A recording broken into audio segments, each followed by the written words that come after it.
2026 ஃபுட்பாலோட முக்கியமான அத்தியாயம் 2 வந்து முடிய போகுது. Messi versus Ronaldo, the goat versus goat.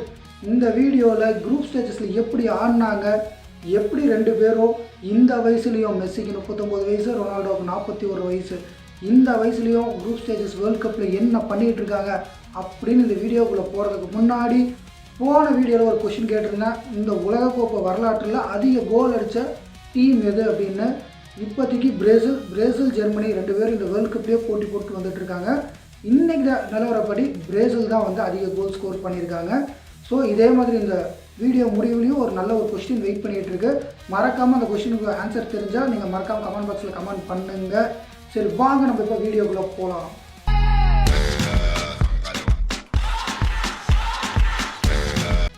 The one last dance அப்படின்னு சொல்லிட்டு ரெண்டு ஃபுட்பாலின் சகாப்தம் கிறிஸ்டியானோ ரொனால்டோ அண்ட் மெஸ்ஸி ரெண்டு பேரும் அவங்க டீமை கூட்டிகிட்டு நேராக வேர்ல்டு கப் 2026க்கு வந்துட்டாங்க. அமெரிக்காவில் வந்து விளையாட ஆரம்பிச்சிட்டாங்க.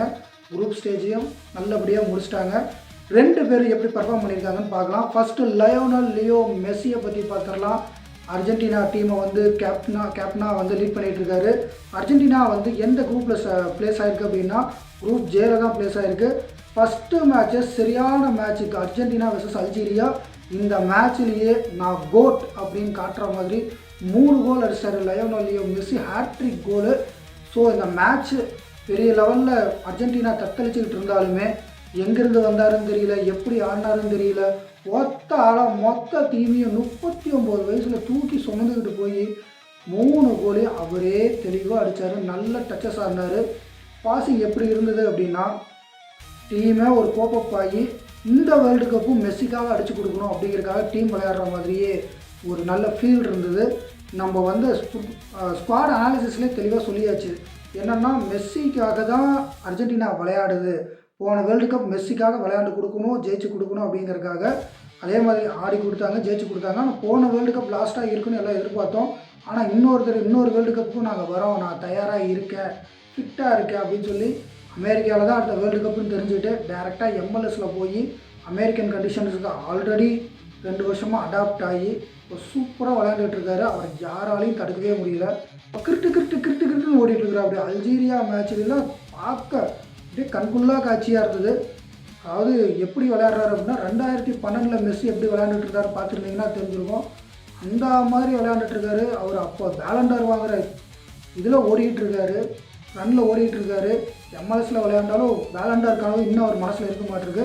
செகண்ட் மேட்ச் வந்து ஆஸ்ட்ரியா கூட இதுலேயும் மனுஷன் 2 கோலை போட்டு தாக்கிட்டார். முதல் 2 மேட்ச்லேயும் 5 கோல் போட்டு ஸ்கோர் பண்ணி நல்ல ஒரு லீட் எடுத்து வச்சுருந்தாரு. 3ஆவது மேட்ச் ஜார்டன் கூட அதை வந்து ஆல்ரெடி குவாலிஃபை ஆகிடுச்சு, ஃபஸ்ட் பிளேஸில் பொசிஷனில் இருக்கும் அப்படிங்கிறதுக்காக கோச் அவர் வந்து செகண்ட் ஹாஃபில் தான் யூஸ் பண்ணியிருக்காரு. அதுலேயும் வந்து சும்மாவாக இருந்தார், கொஞ்சம் நேரம் தான் விளையாண்டார். அருமையான ஒரு ஃப்ரீ கிக்கில் சரியான ஒரு கோலை போட்டு மொத்தம் 6 கோல் அடித்து இப்போ வந்து லீடிங்கில் இருக்கார். இந்த 6 கோல் அடித்ததில் என்ன ஒரு சிறப்பு இருக்குது அப்படின்னா, மிராசோவ் க்ளோஸோட ரெக்கார்டை வந்து மிந்திட்டார். அதிக கோல் அடித்த வீரர்னு மிராசோவ் க்ளோஸ் தான் வேர்ல்ட் கப்பில் 16 கோல் அடித்து ரெக்கார்டு வச்சுருந்தார். இப்போ மெஸ்ஸி 18லேருந்து 19 கோல் வந்துட்டார். ஸோ இப்போதைக்கு அதிக உலகக்கோப்பையில் கோல் அடித்தது இவர் தான். பின்னாடியே மெப்பே வந்து சேஸ் பண்ணி வந்துட்டுருக்காரு. அவரும் 16 கோல் அடிச்சிட்டாரு. இனி ஃப்யூச்சரில் கண்டிப்பாக மெஸ்ஸி ரெக்கார்டை கண்டிப்பாக உடைக்கிறதுக்கு மெப்பேக்கு நல்ல வாய்ப்பு இருக்குது. அடுத்தது வந்து டீம் ஒர்க். அர்ஜென்டினா டீம் சூப்பராக கோப்பப் பண்ணி பெரிய லெவலில் விளையாண்டுட்டு தான் இருக்காங்க. சாம்பியன் மைண்ட் செட்டில் தான் விளையாடுறாங்க. போன மேட்ச் சூப்பராக, அதாவது இந்த குரூப் ஸ்டேஜஸ் எல்லாமே சூப்பராக விளையாண்டுருக்காங்க. போன வேர்ல்டு கப் எப்படி சூப்பராக விளையாண்டாங்களோ அதே மாதிரி விளையாண்டுக்கிட்டு இருக்காங்க. ஸோ ஓவராலாக இந்த இதில் குரூப் ஸ்டேஜஸில் சூப்பராக விளையாண்டுருக்காங்க. 9 பாயிண்ட்ஸும் அப்படியே அள்ளிட்டு போயிட்டாங்க. 3 மேட்ச் விளையாண்டு 3 மேட்ச் வின்னு. ஒரே ஒரு கோல் மட்டும்தான், அது ஜார்டன் கூட ரிசீவ் பண்ணியிருக்காங்க. ஸோ நல்ல ஒரு டீம் எஃபோர்ட் போட்டிருக்காங்க. இதனால் வந்து அர்ஜென்டினா வந்து ரவுண்ட் ஆஃப் 32 போயிட்டாங்க. ரவுண்ட் ஆஃப் 32ல் கேப் வெர்டே கூட தான் விளையாட போகிறாங்க. பட் ஒரு ஹெட் வந்து அர்ஜென்டினாவுக்கு தான் வாய்ப்பு அதிகம் அப்படின்னு தான் நான் சொல்லுவேன். ஸோ நெக்ஸ்ட்டு வந்து அடுத்த கோட்டை நம்ம பார்க்கலாம். கிறிஸ்டியானோ ரொனால்டோ குரூப் ஸ்டேஜஸில் எப்படி விளையாண்டுருக்காரு, 2026 வேர்ல்டு கப்பில் டீம் எப்படி ஒர்க் பண்ணியிருக்கு, இவங்க வந்து வேர்ல்டு கப் அடிப்பாங்களா அப்படிங்கிறத நம்ம அப்படியே இந்த அனாலிசிஸ் பார்த்துடலாம். போர்ச்சுகல் குரூப் கேல இடம் பிடிச்சிருந்தது. ஃபஸ்ட்டு மேட்ச்சு யார் கூட அப்படின்னா டிஆர் கான்கோவோட தான் மீட் பண்ணியிருந்தாங்க. ஃபஸ்ட்டு கோலே வந்து போர்ச்சுகல் தான் அடிச்சிருந்தாங்க. ஆனால் அந்த மேட்ச்சு ட்ரா தான் இருந்தது. ஸோ 1-1 அப்படின்னு ட்ரா இருந்தது. கான்கோ ஜெயிக்க வேண்டிய மேட்ச்சை போர்ச்சுகல் ட்ரா பண்ணாங்கன்னு தான் சொல்லணும். ஸோ எல்லோரும் ப்ரூனோ ஃபெர்னாண்டஸை போட்டு அடின்னு அடிச்சிட்டாங்க இன்ஸ்டாகிராமில். கமெண்ட் பாக்ஸில் positive Ronaldo positive Ronaldo positive Ronaldo அப்படின்னு சொல்லிட்டு. ஸோ பாசிட்டிவ் ரொனால்டோ அப்படின்னு சொன்னதால் அடுத்த மேட்ச் உஸ்பெகிஸ்தான் கூட என்ன நடந்ததுன்னு தெரியல. 5 கோலு. அண்ணன் கிறிஸ்டியானோ ரொனால்டோ 2 கோல் அடிச்சிட்டாப்படி. இந்த மேட்ச்சில் மேன் ஆஃப் த மேட்ச் அவர் தான் வாங்கியிருந்தார். ஸோ சரியான கேமு. அப்புறம் முடிச்சுட்டு மேட்ச் முடிச்சுட்டு ஐ எம் பேக் அப்படின்னு சொல்லிட்டு போனார். ஸோ ஓகே, அண்ணன் பெரிய லெவலில் கம்பேக் கொடுத்துட்டாரு. இதுக்கப்புறம் வேர்ல்ட் கப் வந்து தெளிவாக ஆடி முடிச்சிடுவார், அவர் இந்த மாதிரி நெருப்பாக இருப்பார் அப்படின்னு சொல்லிட்டு கொலம்பியா வர்சஸ் போர்ச்சுகல் மேட்ச் உட்காந்து பார்த்தோம். ஏன்னா அது முக்கியமான மேட்ச். போர்ச்சுகல் வந்து டாப்பில் முடித்தா மட்டும்தான் அவங்களால ஈஸியான பாத்துக்குள்ளே போக முடியும் வேர்ல்ட் கப் ட்ராஃபிக்கு. இல்லை செகண்டில் முடித்தாங்கன்னா இதுக்குள்ளே டஃப்பான பாத்துக்குள்ளே தான் போக முடியும் அப்படின்னு சூழ்நிலையில் ரொம்ப விறுவிறுப்பான மேட்ச் எல்லாம் எதிர்பார்த்துட்டு இருந்தோம். ஆனால் டீம் ஒன்றும் பெரிய லெவலில் ஃபயர் ஆகவே இல்லை. நாங்களும் பார்க்குறோம், டீம் ஒன்றும் பெரிய ஜெல்லாகவே இல்லை. வேர்ல்ட்லேயே மிகப்பெரிய மிட்ஃபீல்டு வந்து வச்சுருக்கோம். நம்மளே அனாலிசிஸ் வீடியோலாம் சொல்லியிருந்தது. கண்டிப்பாக இந்த தடவை வந்து போர்ச்சுகலுக்கு வந்து கப் அடிக்கிற சான்சஸ் ரொம்ப அதிகமாக இருக்குதுன்னு தெளிவாக சொல்லியிருந்தோம். பட் ஆனால் அதுக்கு தகுந்தாப்படி ஏன்னு தெரிய மாட்டேங்குது, என்னன்னு தெரிய மாட்டேங்குது. நிறையா மிட்ஃபீல்டில் நிறையா சொதப்பல், பாசஸ் நிறையா ஃபார்வேர்டு சப்ளை ஆகிறதே இல்லை. ஏன் சப்ளை ஆகலை, எதுக்கு சப்ளை ஆக ஒன்றுமே புரிய மாட்டேங்குது. அப்படியே மறுபடியும் வந்து இந்த ஈகோ கேமை தான் ஆடுறாங்க. மெஸ்ஸியோட அர்ஜென்டினாவை எடுத்து பார்த்தோம் அப்படின்னா மெஸ்ஸிக்காகத்தான் நம்ம விளையாடணும் அப்படின்னு ஒரு கங்கணம் கட்டிட்டு விளையாடுறாங்க. ஆனால் இங்கே போர்ச்சுகலில் அதே பிரச்சனை தான், போன வேர்ல்ட் கப்பில் நடந்த அதே பிரச்சனை தான். ரொனால்டோவுக்காக ஆடணும், அவரோட லெகசியக்காக நம்ம ஒரு வேர்ல்ட் கப் வின் பண்ணி தரணும் அப்படின்னு யாரும் எதிர்பார்க்கவே இல்லை. நம்மளும் டியோகோ ஜாட்டாவுக்காகவாது எல்லாம் ஒன்றா ஆடுவாங்கன்னு பார்த்தோம். மறுபடியும் பழைய போர்ச்சுகல் தான் ஆடிட்டு இருக்காங்க. என்ன பால் எடுக்கிறாங்க, அவங்களே அடிக்கிறாங்க, ஒரு பாஸ் இல்லை, ஒரு கோஆர்டினேஷனில். கொலம்பியா மேட்ச்சில் கொலம்பியா அத்தனை ஷாட் அடிக்கிறாங்க. ஃபஸ்ட் ஹாஃப்லாம் அவ்வளோ சேவ். யார், டியோகோ கோஸ்டா. போர்ச்சுகல் கீப்பர்னால் மட்டும்தான் இந்த மேட்ச் வந்து 0-0 போச்சு.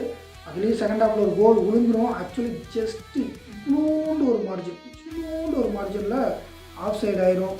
ஸோ இது மூலிமா ட்ரா ஆனதுனால கொலம்பியா ஃபஸ்ட் பிளேஸை பிடிச்சிட்றாங்க. ஏன்னா அவங்க 2 மேட்ச் வின் பண்ணி வச்சுருந்தாங்க, ஒரு மேட்ச் ட்ரா பண்ணனால அவங்க ஃபஸ்ட் பிளேஸ் போயிட்டாங்க. போர்ச்சுகல் இருக்கிறதுலே டஃப்பஸ்ட்டு பார்த்து தான் நான் விளையாடுவேன் அப்படின்னு சொல்லி கங்கணம் கட்டிட்டு வந்திருக்காங்க. ஸோ அவங்க ரவுண்ட் ஆஃப் 32ல் யார் மீட் பண்ண போகிறாங்கன்னா குரோஷியாவை மீட் பண்ண போகிறாங்க. அடுத்தது அதில் ஒரு வேளை வின் பண்ணிட்டாங்க அப்படின்னா கண்டிப்பாக வின் பண்ணிடுவாங்க. ரவுண்ட் ஆஃப் 16ல் யாரை மீட் பண்ணுறாங்கன்னா ஸ்பெயின். அதையும் வின் பண்ணிட்டா அப்படின்னா குவார்டர் ஃபைனலில் மேக்ஸிமம் பெல்ஜியம் வர்றதுக்கு வாய்ப்பு இருக்குது. அவங்களையும் வின் பண்ணாங்க அப்படின்னா செமிஃபைனலில் ஃப்ரான்ஸ்.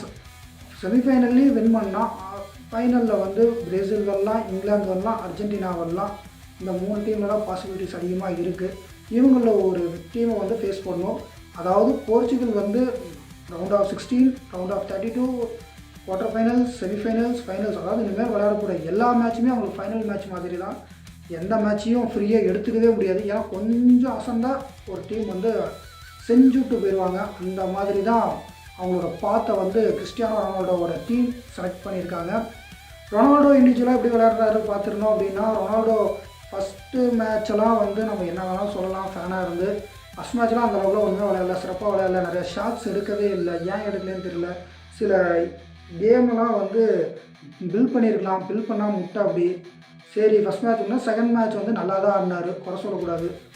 நல்லா விளையாட ஹேட்ரிக் அடிக்க வேண்டியது ஜஸ்ட்டு மிஸ் ஆகிடுச்சு. கடைசி வரையும் ட்ரை பண்ணுவார். கடைசியில் கூட 90+ கூட கடைசி நிமிஷத்தில் ஒரு கோல் லியோ வைப்பார். கடைசியில் அது காலை வைக்கிற முடியும், பால் மிஸ் ஆகி வெளியே போயிடும்.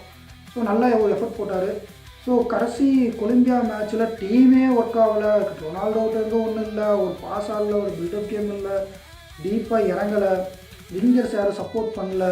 எல்லாமே ஃபஸ்ட் மேட்ச் என்ன கதையோ அதே கதை தான். ஆனால் ஒரு கோல் போட்டு ட்ரா ஆச்சு, இது கோல் போடாமல் ட்ரா ஆச்சு.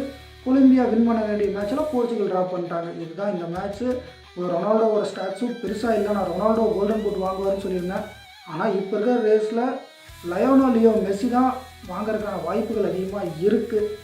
ஸோ டியோகோ கோஸ்டா இந்த இதில் போர்ச்சுகலுக்கு ஒரு பில்லராக இருந்து சேவ் பண்ணி கொடுத்துட்டாரு. ஸோ ரொனால்டோவோட ஒரு ரெக்கார்டு பெரிய ரெக்கார்டு ஒன்று வச்சிட்டாரு. வேர்ல்டு கப் இதுவரையும் 6 வேர்ல்டு கப் விளையாண்டுருக்காரு கிறிஸ்டியானோ ரொனால்டோ.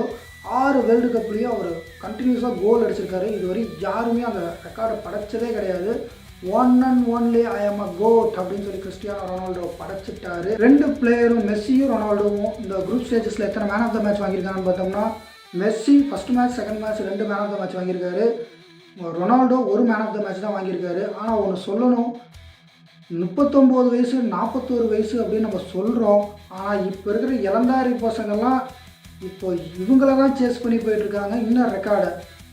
கோல்டன் பூட் ரேஸில் லயோனல் லியோ மெஸ்ஸி ஃபஸ்ட்டில் இருக்கா. அப்படி மெப்பே, டெம்பெல்லே, பாலண்டார் டெம்பெல்லே, வினிசியஸ் ஜூனியர், ஹார்லாண்ட் எல்லாமே 4 கோல் அடித்து பின்னாடி மெஸ்ஸியை தான் துரத்திக்கிட்டு இருக்காங்க. ரொனால்டோ தனி ட்ராக்கில் நல்ல கேமாக இம்ப்ரூவ் பண்ணிக்கிட்டு இருக்காரு. ஸோ 2 பேருக்கும் ஒரு கடைசி world cup the last dance அப்படின்னு சொல்லிட்டு இருக்கும்போது, நானி ஃபார்மர் போர்ச்சுகல் பிளேயர் வந்து என்ன சொல்லியிருக்காருன்னா, Cristiano Ronaldo try to play the next world cup 2030 அப்படின்னு சொல்லி ஒரு திடீர்னு ஒரு இன்ஃபர்மேஷனை போட்டுட்ருக்காரு. உண்மையா பொய்யா நமக்கு தெரியல. நானியை தான் கேட்கணும், ரொனால்டோவை கேட்கணும்.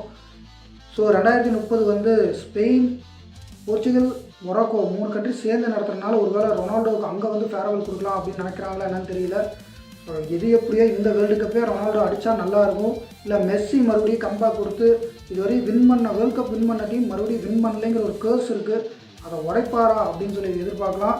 ஸோ ஓகே மக்களே, இந்த வீடியோவில் மோராலஸ் முடிவுக்கு வந்துட்டோம். நீங்கள் மெஸ்ஸியா இல்லை ரொனால்டோவா யார் வேர்ல்டு கப் வின் பண்ணுறதுக்கு சான்சஸ் அதிகம் அப்படின்னு சொல்லுங்கள். 2 பேரில் இந்த வேர்ல்டு கப்பை மட்டும் கம்பேர் பண்ணி யார் பெட்டராக ஆடிட்டுருக்காங்க, டீம் எந்த டீம் நல்லா பர்ஃபார்ம் பண்ணுது அப்படின்னு சொல்லுங்கள். மறக்காமல் கமெண்டில் சொல்லுங்கள்.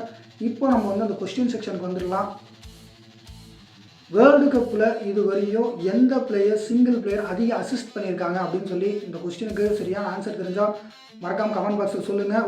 ஓகே மக்களே, the goat versus goat the one last dance இந்த வீடியோ இதோட முடியுது. நம்ம சேனலை சப்ஸ்கிரைப் பண்ணிக்கோங்க, கமெண்ட் பண்ணுங்கள், மறக்காமல் ஷேர் பண்ணுங்கள் ஃபுட்பால் ஃபேன்ஸ் எல்லாத்துக்கும். வேறு ஏதாவது உங்களுக்கு கொஷின்ஸ் இருக்குது, இல்லை நான் சொன்னதுலே ஏதாவது மாற்றங்கள் இருக்குது, தவறுகள் இருக்குது, இல்லை வேறு ஏதாவது புது பாயிண்ட்ஸ் சொல்லணும் அப்படின்னாலும் மறக்காமல் கமெண்ட் பாக்ஸில் சொல்லுங்கள். Keep on touch. ஓகே மக்களே, இந்த வீடியோ இதோட முடியுது. அடுத்த வீடியோவில் சந்திக்கும் வரை நான் உங்கள் GR மணிகண்டன். இது கால்பந்து கலாட்டா.